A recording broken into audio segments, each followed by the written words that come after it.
ஏதாவது வேலையா இருக்கீங்களா? உங்க கூட கொஞ்சம் பேசணும். இல்ல இல்ல, சொல்லு.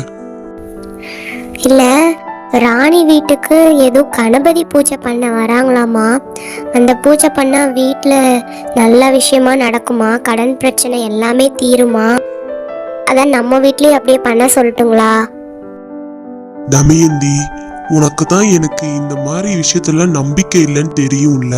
அப்புறம் எதுக்கு திரும்ப திரும்ப அதையே சொல்ற? இதெல்லாம் நம்ப கூடாதுமா அப்படின்னு சுரேஷ் சொல்றான்.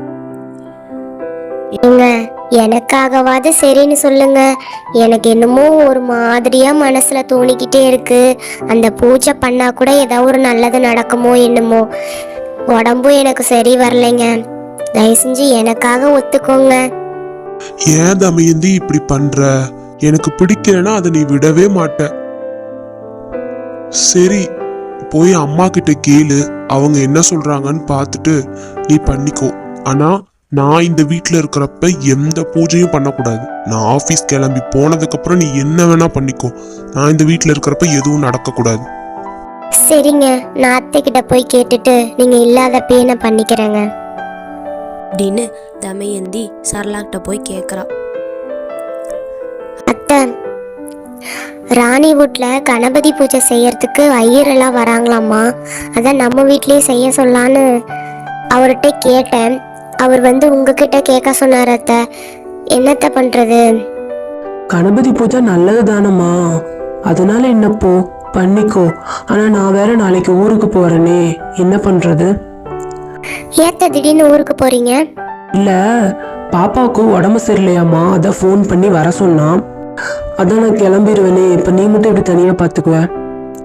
அதெல்லாம் நான் பாத்துக்கிறேன் அத்தை. நீங்க போய் அண்ணிய பாருங்க, அவங்களுக்கு உடம்பு சரியானதுக்கு அப்புறம் வாங்க அப்படின்னு தமயந்தி சொல்ல சரளாவும் ஊருக்கு கிளம்பி போயிட்டா. உடனே தமயந்தி ராணிக்கு ஃபோன் பண்றா.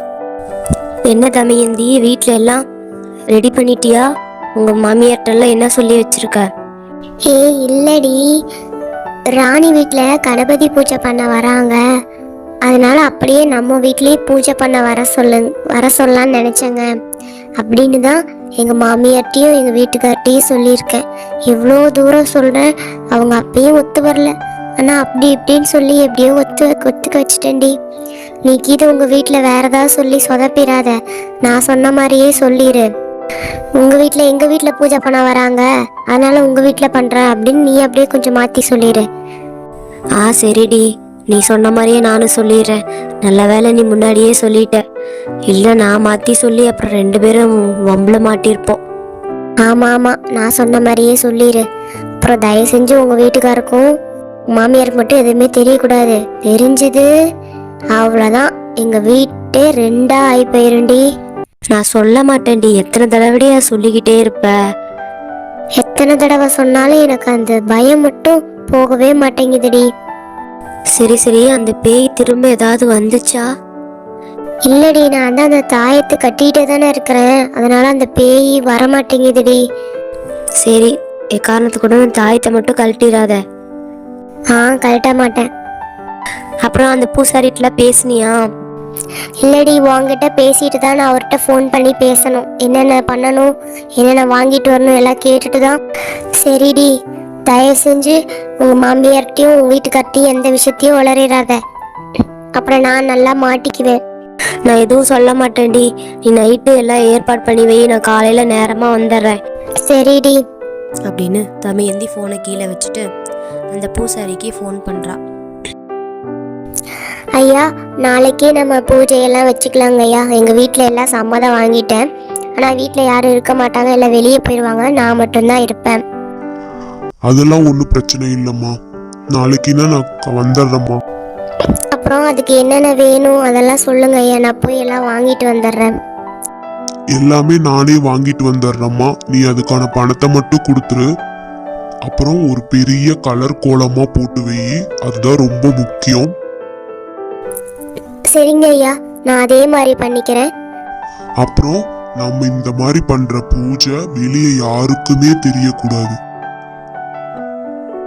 குறிப்பா உங்க பக்கத்து வீட்லயோ எதிர்த்த வீட்லயோ யாருக்குமே தெரியக்கூடாது. புரியுதா? ஐயா ஆனா என்னோட தோழி ராணிக்கு மட்டும் தெரியுங்க ஐயா. ஆனா அவங்க வீட்டுக்கெல்லாம் யாருக்குமே தெரியாது. பிரச்சனை இல்லம்மா. நான் இந்த மாதிரி பேய கூப்பிட்டு பண்றோம் அப்படிங்கறதெல்லாம் வெளியே தெரியக்கூடாதுன்னு சொல்றேன்.